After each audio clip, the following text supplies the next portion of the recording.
Bombshell Geza has ignited the fire. Panguva ine patiri kuona nhau yesuccession munyika yezimbabwe ava iri kutsviridza, especially takatarisana nethe Mnangagwa camp. Panguva ino iri kuonekwa kunzi yakufesa resistance from ordinary citizens nokuda kwestate capture and plunder, corruption. Panguva ine zvigananda zviri kuita zvazvinoda.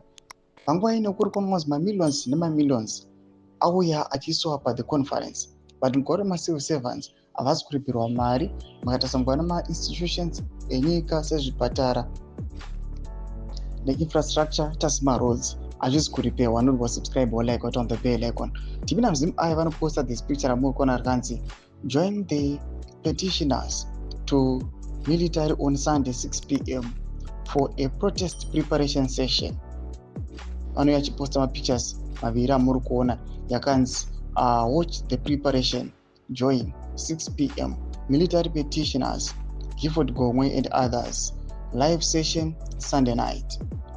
Ndomashika ari kuda panguva ine achionekwa kunzi aiwa after Bombshell Geza ataura about the protest ichazoitwa on Friday.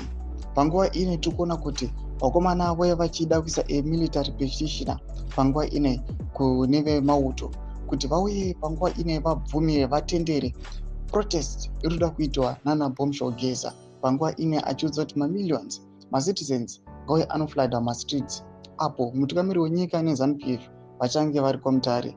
Madevelopments ari kuitika panguva ine ari kuonekwa kunzi vanhu vari kujamuka, vanhu varamba kuitiswa nezvigananda zviri kuonekwa kunzi aiwa zviri kuuya zvichienda kwazvinoda. Mukaona maluxurious vehicles, mukaona matrips anenge vachiita, but chinodzokwa vakabata maoko for Zimbabwe hapamborina, than just enjoying the money of the country, mastate coffers pamwechete taxpayers money.